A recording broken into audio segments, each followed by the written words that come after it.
Good evening, afternoon, morning, whenever you may be listening to us, everybody. This is the Onward to Victory podcast, hosted by Giant Killer, your one-stop shop for all things George Mason basketball. I'm Joe Samansky. The guy next to me is Palmer Johnson. Palmer, it's been another week since we last chatted, and there are two new Patriots we have to talk about. Mason, we'll talk about the guard first, Makhai Valentine, a good old Pennsylvania boy from Moon Hall, Pennsylvania. My type of player. Excited to see him. And a shooter back in the ranks for the Patriots, the 6'3 shooting guard. Palmer, tell us a little bit about him. Uh, this guy was Northern Illinois' number one option, so he scored a lot, uh, pretty efficiently, which is pretty surprising considering he was a team's number one option. Northern Illinois did not have much around him, so he was given a ton of responsibility, and 36% of threes on a lot of volume is really impressive. He's I would assume he wouldn't have that much of a role, like that high of a volume role at Mason. So I could see the efficiency ticking up, even if it doesn't. 30% is great. Uh, I mean, it's he also don't know why. Uh, he gets a lot of rebounds. Mm-hmm. Uh, The I man wrote is a June bug. He's a I jitterbug. He I he hops yeah high. yeah I wrote in mine. He has a magnet in his pocket that just like the ball just kind of goes to him, and I'm just gonna assume that he's really good at reading where it's gonna bounce. Because it's not like it happened once or twice. It's like no. No, This is a he's 6'3" no. guard, 6'3" guard with 5.3 rebounds per game. That's not normal. Uh, No. that's approaching like Jared Billups status, where it's like, oh, this guy's like really contributing to your rebounding every single time he's on the court. Uh, and that's not what you're bringing him in for. You're bringing him in for the shooting. The the the free or the rebounds are just money on top. Yeah, certainly you like the field goal stats. 53.5% efficient field goals percentage last year, 57.5 true shooting percentage. You like statistics like that, and that shows good underlying numbers where he's shooting, Palmer. Obviously, the thing is low turnover rate as well. He's not called for a lot of fouls. He doesn't get fouled a whole lot, but he doesn't get fouled a little either. Got to the line 82 times last year. As expected, very good shooter in free throw shooter, 81% just about from the line last year. So that's a good thing as well. Potentially an option at either the two, or potentially going a little bit small 1 through 3, Palmer, with that rebounding ability that he has.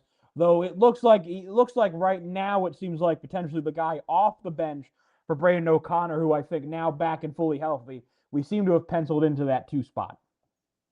Yeah, I mean, uh, I'm penciling in three starters. It's Akoji, O'Connor, and Konga, and the 3 and 4 are up for grabs.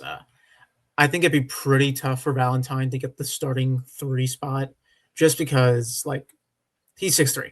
I think of him. He played more of a wing role at Northern Illinois. He also didn't have a really high assist. He did not have a shooting guard assist rate. So it's just kind of like unless the playmaking's in there and we didn't see it, I think he's pretty. It's going to be pretty hard for him to get in this starting spot.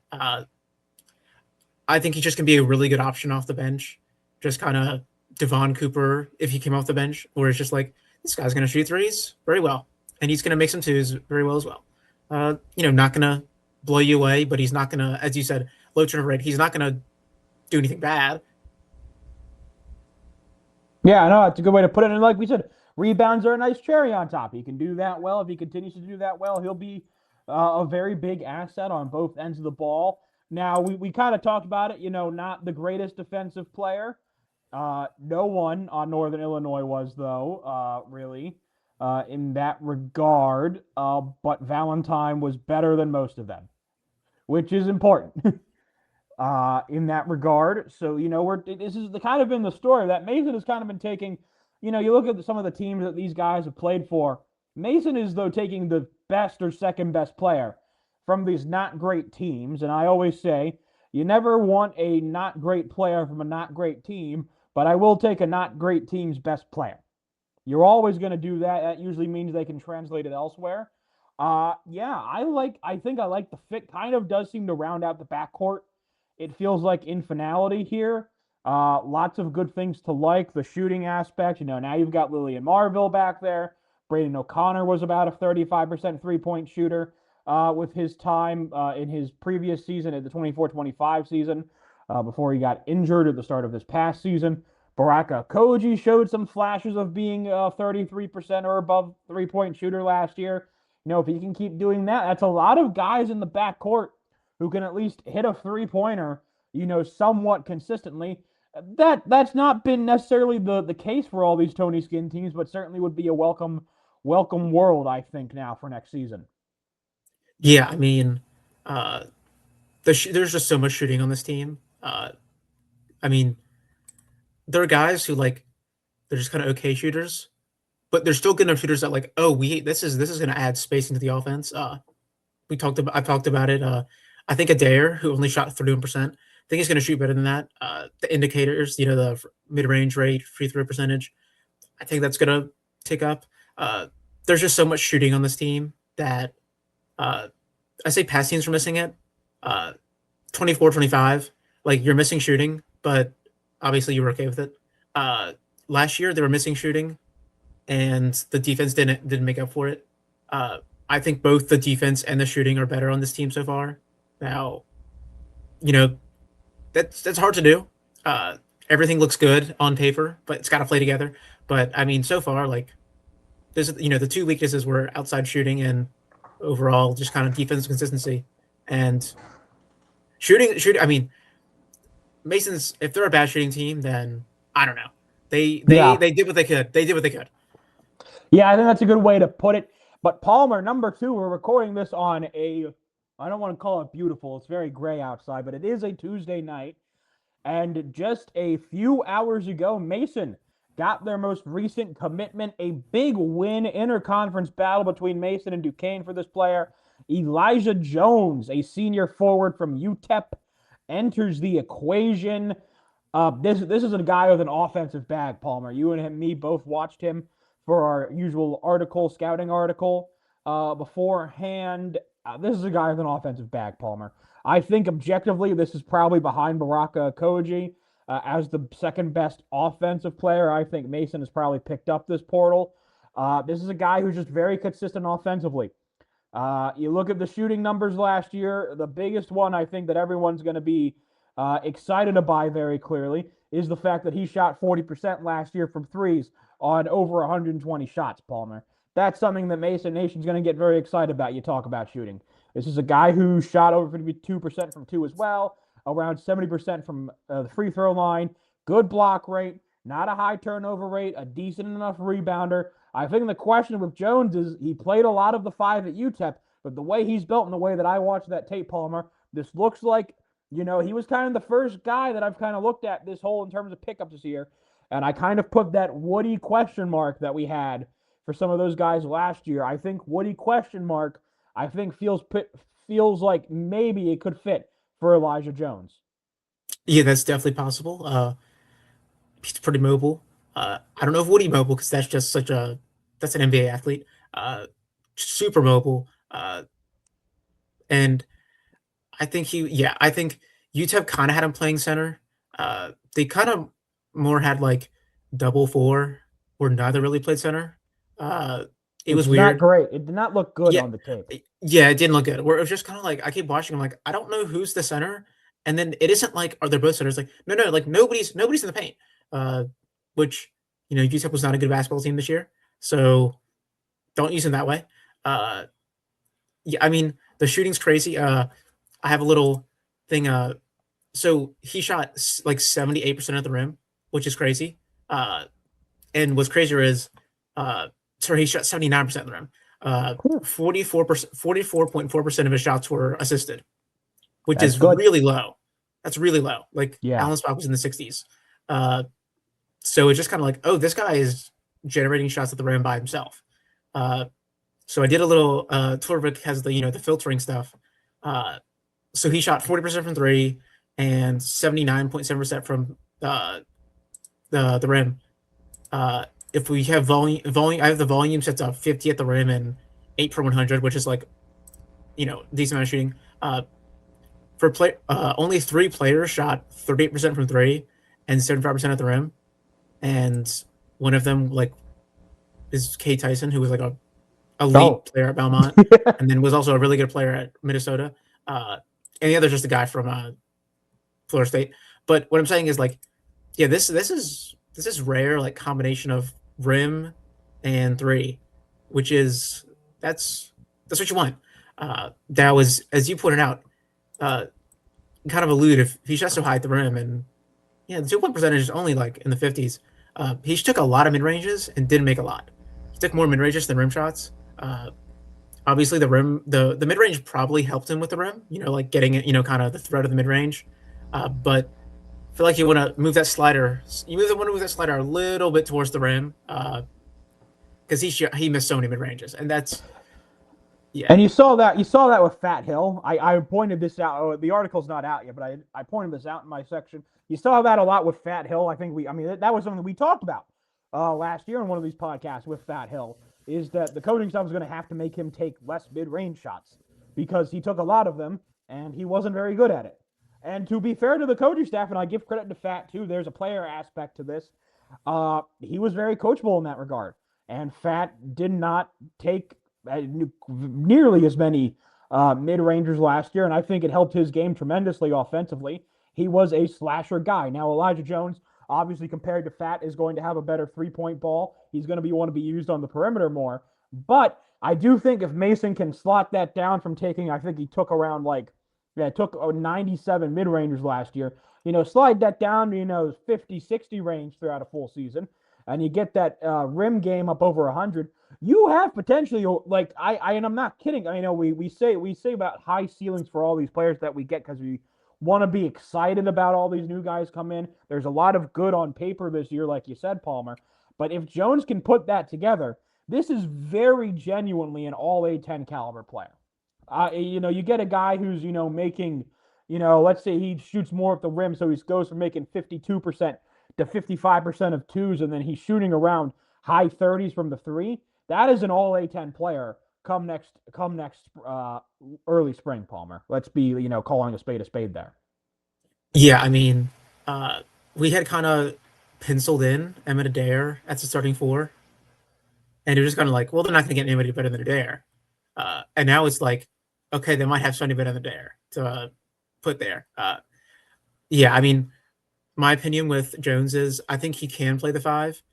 I think if he does play the five, you need a big four. Yeah. And I feel like the big four that you'd play is Michael Marcus, who I think he might, looking back on it, I think he's the backup center. Yeah. He's so big. He's so big. Like, I mean, he's what, 6'9", 255? He's crazy. a big guy. That's Haynes' size. Yeah. And he moves like Haynes, not with the ball in his hands, because that was Haynes' superpower. Was he moves really fast, and for whatever reason, he can do it with the ball in his hands. Marcus cannot do that. Don't. I'm not rejecting Haynes on the Marcus, but he has that movement ability where it's like, whoa, this guy moves so fast. And yeah, I mean, they have so many forwards. It's crazy how many forwards they have. It's like half the team, which is crazy. I mean, I'm excited because we've talked about this. The four position was so rough last year, and they've made it a goal. They've made it very clear. The four position will not be the problem this year. I don't know what it. I don't think I'm not seeing any problem areas now, but I can guarantee you it will not be the four. Yeah. No, I mean, you look at what it is. You've got you had Shane Pendergrass come in through the freshman class, and now you've got Elijah Jones, Emmett Adair, Michael Marcus, and what does Ryan Preston Mendy do? I think question mark, where does he fit in? Does he have a role this year? Those are five guys who can all play the four, I think, in some capacity at the very least. And I think it also brings on the question too, could Mason go with a big front court? It's not impossible. Like, I think Jones, could he play at the three? In short spurts, and Mason goes, like Jones, Adair, Conga, front three. I don't think that's impossible with how Jones, I think, looked on the tape. It's not impossible. I feel like Pendergrass or Mendy would fit more of that. But Uh, Jones is better. I'm just ignoring the possibility of Pendergrass just being this phenom. Uh, if you want your five best players on the floor, uh, it's going to be hard to do because there's just so much talent at the floor on this team, but it's possible. And yeah, I mean, there's so much there. Marcus, I feel like he, I feel like his ability will be to benefit others getting onto the court. Like, kind of, it sounds weird, but Bryce Harper, like playing first base, he's not a great first baseman, but it let Kyle Schwarber be a DH and not be awful. Uh, I think that Marcus being on this team just kind of lets like basically like let somebody else play a position that they need to play. Mm-hmm. Just kind of I feel like he's benefiting others more than himself. Which Mm. is, I mean, play a guy anywhere, which is crazy. It's great to have. Yeah, no, we're not going to complain about front court flexibility at all, Palmer. Now and kind of leads into this here as we kind of get close to the end here for what we have. The depth chart, it's getting kind of set here. If you look at the one spot, you have Baraka, Koji, and Lillian Marville. The two spot, Brandon O'Connor and Makhai Valentine. Peyton Miller, I think, who's a guy who could potentially play at both spots. He'll be sprinkled in there too, potentially as a freshman. At the three, it's going to be Efosa and Malik Presley. Those will be probably the two main guys there. Again, could Mason go big there? Does Ryan Preston Mendy at 6'7"? Does he fit there? Elijah Jones is a very movable guy, very agilic guy. Could he fit there potentially at some points too? We just talked about the 4 and the 5. It certainly seems to be Conga.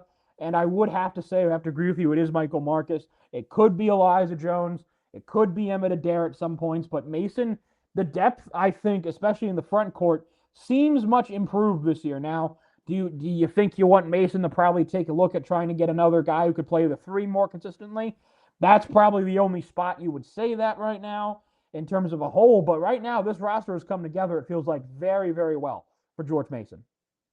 Yeah, I mean, uh, there are rosters you see where it's like it's it's May and there's like, oh, there's already a problem here, and you hope and hope and hope that it'll get fixed, and then it doesn't. I don't see that here. Uh, I think the 3 has maybe the weakest, because like FES is awesome, but there is a world where he doesn't really improve too much, and then he's not like a lot of FES is projecting onto what he can do because his ceiling's so high. But Yeah. like if there's a world where Mason is starting 5 isn't very good, it's because FES didn't work out. I think he will because his passing is so good, uh, which is I feel like when guys can pass really well, just kind of see the game really well, Mm-hmm. they can figure it out pretty well. Mm-hmm. This isn't like a guy who, if he isn't scoring 10 a game, he's gonna stink. That's not him. He's gonna find value. He's gonna generate value. He's gonna do something. Uh, and I think the 3 is the only spot where you could like, man, I wish I got one more. Uh, but I mean, yeah, I mean this is a really well put together roster so far. Uh, Looking like it's almost done. Uh, like I said, there's no holes in it, which is impressive. Yeah, absolutely. No doubt about it. This has been an exciting offseason. We're gonna keep the content going until there's nothing that can be squeezed from it. But from Palmer and me, this is the end of this episode. This has been the Onward to Victory podcast. Episode 22 on the year, Palmer. Can you believe it? We got through 22 episodes of this. Good year for us. You're going to want to continue to stick around. We'll continue to have off-season content as well as the summer and spring months continue to trickle by as October and November still only get closer. But for now, that will be the end from us. I'm Joe Szymanski. Again, he's Palmer Johnson. This is the Onward to Victory podcast sponsored by Giant Killer, your spot for George Mason basketball. Thank you all for listening, and we'll see you next time.